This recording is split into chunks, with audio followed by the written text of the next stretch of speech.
श्रीराम समर्थ. श्रीराम. दशक 3, स्वगुण परीक्षा. समास 5, स्वगुण परीक्षा. भाग ड. Dashak 3 Commentary on Life Chapter 5 The Misery of Family Life Part 4 Shri Ram. पुढे गेला विदेशासी, प्राणी लागला व्यासंगासी, आपल्या जीवेसी सोसी नानाश्रम. The man again went to the other country and started some work.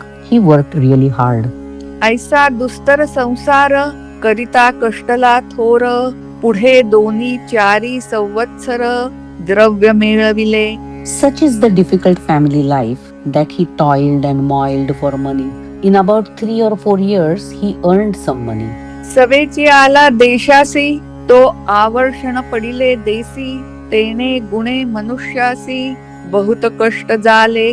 Then he came back to his own country. He saw that there was a great famine and the plight of people was pitiable. एकांच्या बैसल्या अमृत कळा, एकास चंद्री लागली डोळा, एके कापती चळचळा, दैन्यवाणी. When he came home, he saw that all were miserable. One was with hollow cheeks, the other was so weak he could not open his eyes, and yet another was trembling with weakness. एके दीन रूप बैसली, एके सुजली, एके मेली, ऐसी कन्या पुत्रे देखिली, अकस्मात डोळा. Someone was huddled in a corner with all hope being lost. 1 or 2 were having some swelling here and there. Someone was already dead. He suddenly saw this condition of his own sons and daughters. तेने बहुत दुःखी झाला, देखोनिया उघडा आला, प्राणी अक्रंदो लागला, दैन्यवाणा. By this sight, he was grief-stricken and started crying loudly. तवती अवधी सावध झाली, म्हणती बाबा बाबा जेऊ घाली, अन्ना लागी मिडकली, झडा घालिती.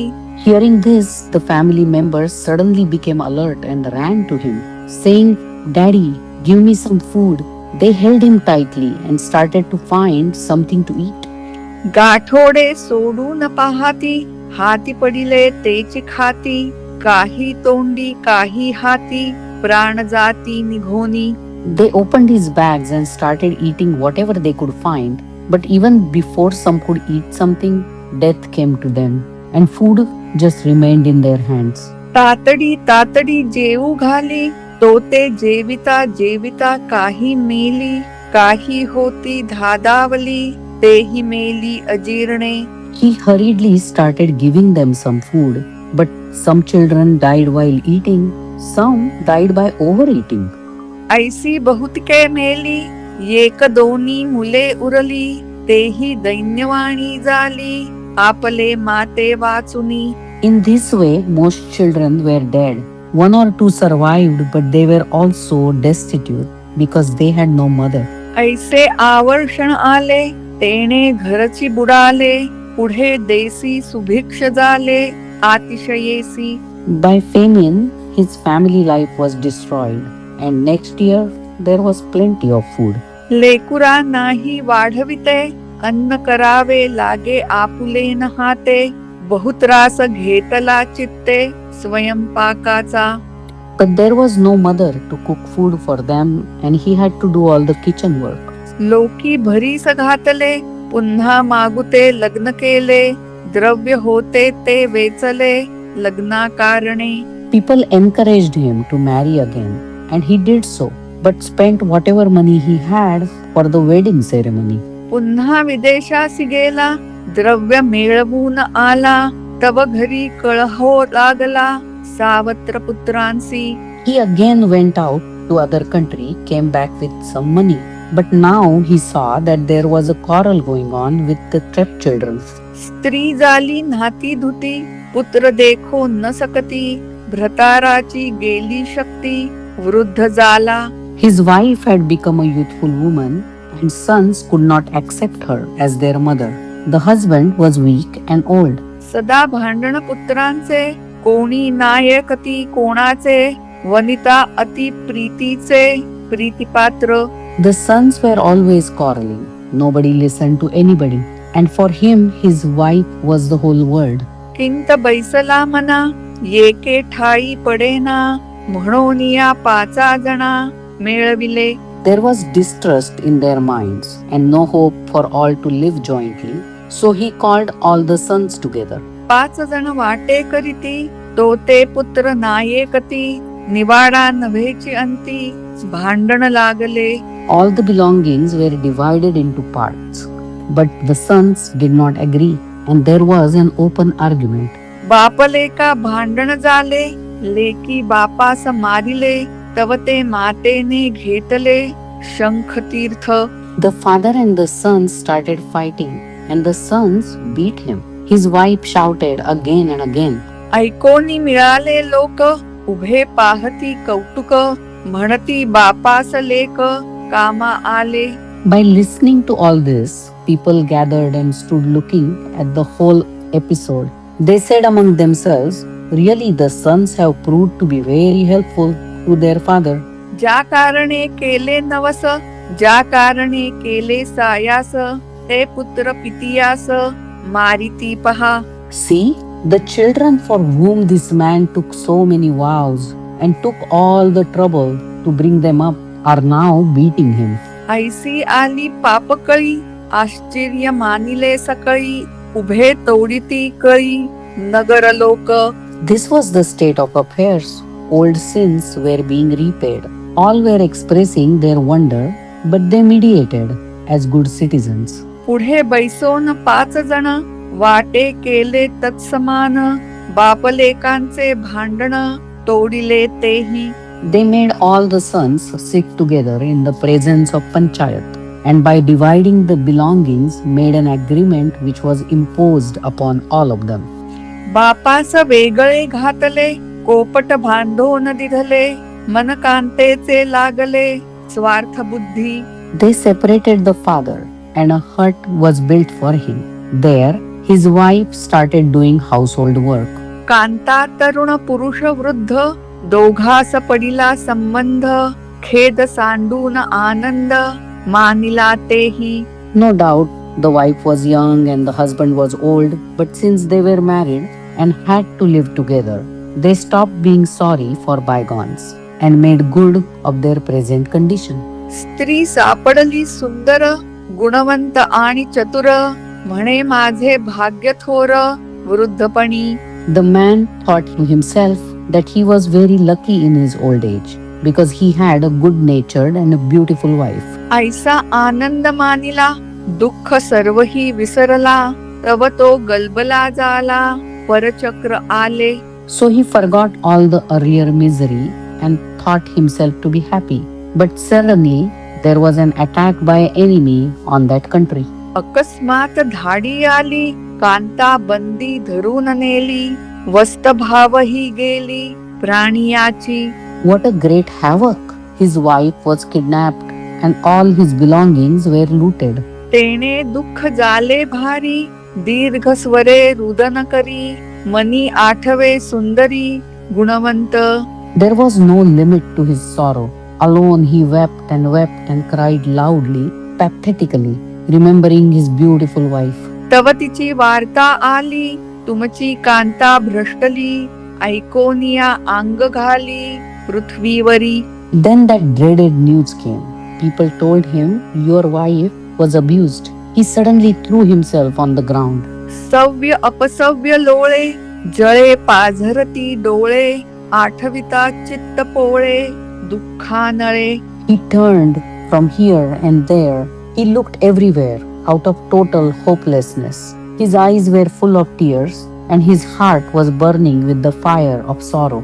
द्रव्य होते मिळविले तेही लग्नास वेचले कांतेसिही धरून नेले दुराचारी.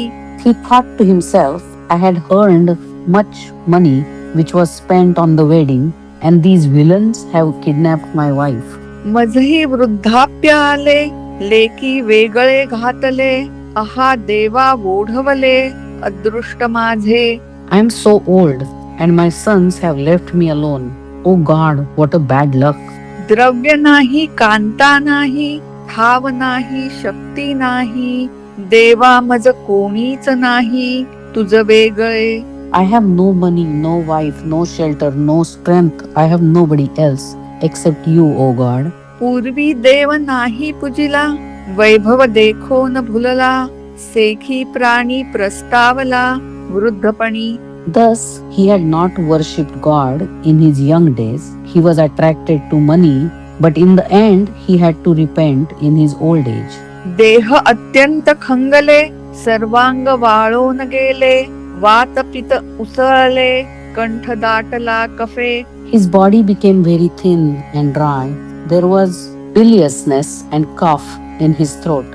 वळे जिभेची बोबडी, कफे कंठ घडघडी, दुर्गंधी सुटली तोंडी, नाकी श्लेष्मा वाहे. The tongue lost the power of speech.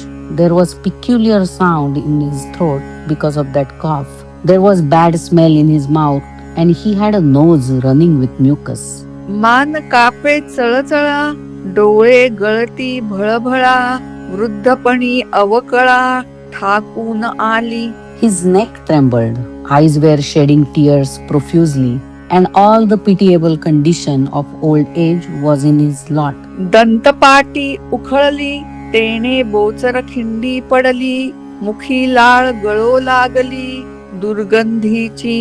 His teeth were gone, his mouth looked like a cave, and dirty saliva oozed from his open mouth.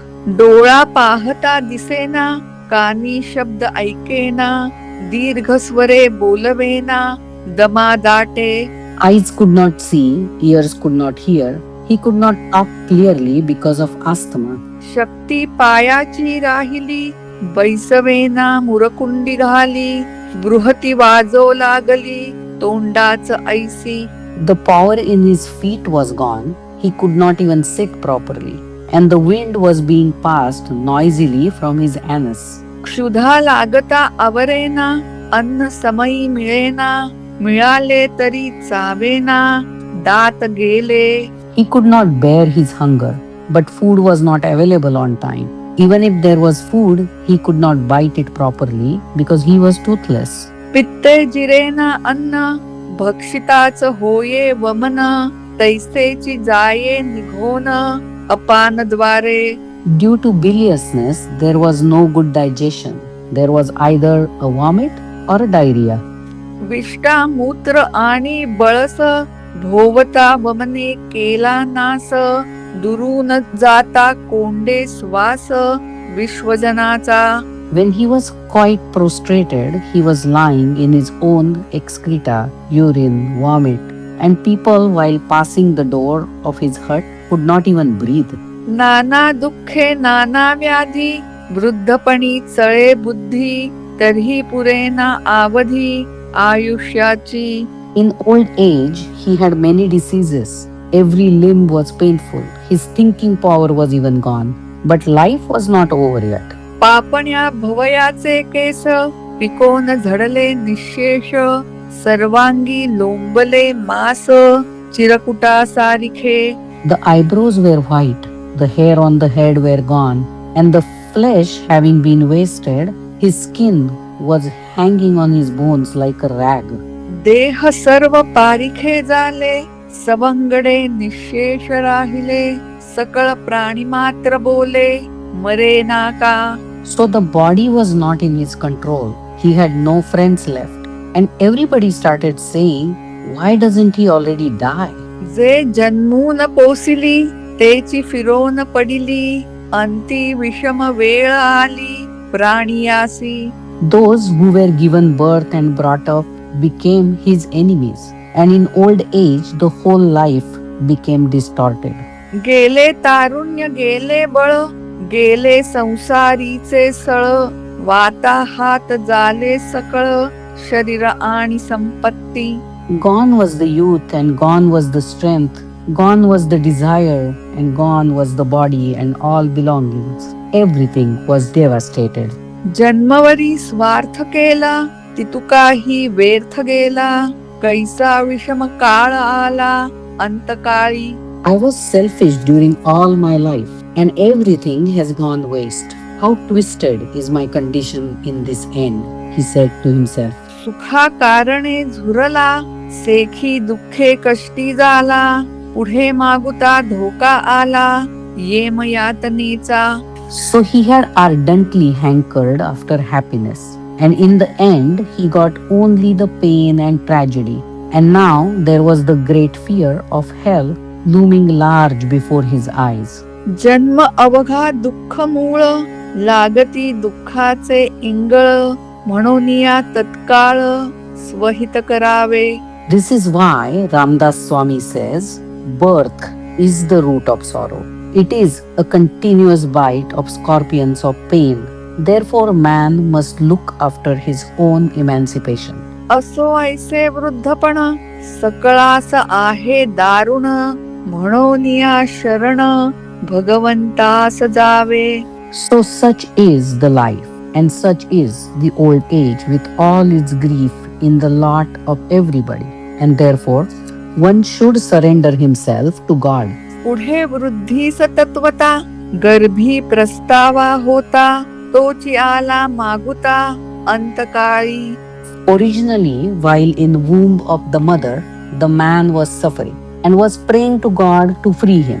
The same repentance again visits him at the end of his life. म्हणूनी मागुते जन्मांतर, प्राप्त मातेचे उदर, संसार हा अति दुस्तर, तोची ठाकून आला. Then again there is rebirth, again there is the stay in the womb of the mother, and this ocean of life, of this world which cannot be crossed, starts again and again. भगवत भजना वाचुनी, चुके नाहे जन्मयोनी, तापत्रयांची जाचणी, सांगिजेल पुढे. Without devotion to God, the birth in this world cannot be avoided. In the further chapters, the 3 types of calamities and troubles which a man has to suffer will be told. इति श्री दासबोधे गुरु शिष्य संवादे स्वगुण परीक्षा नाम समास 5वा Shriram. Thus, in the 3rd dashak of Dasbodh, in the dialogue between the Guru and the disciple, this 5th chapter, by name The Misery of Family Life, Part 4, is completed here. Shri Ram, Samartha Shri Ram.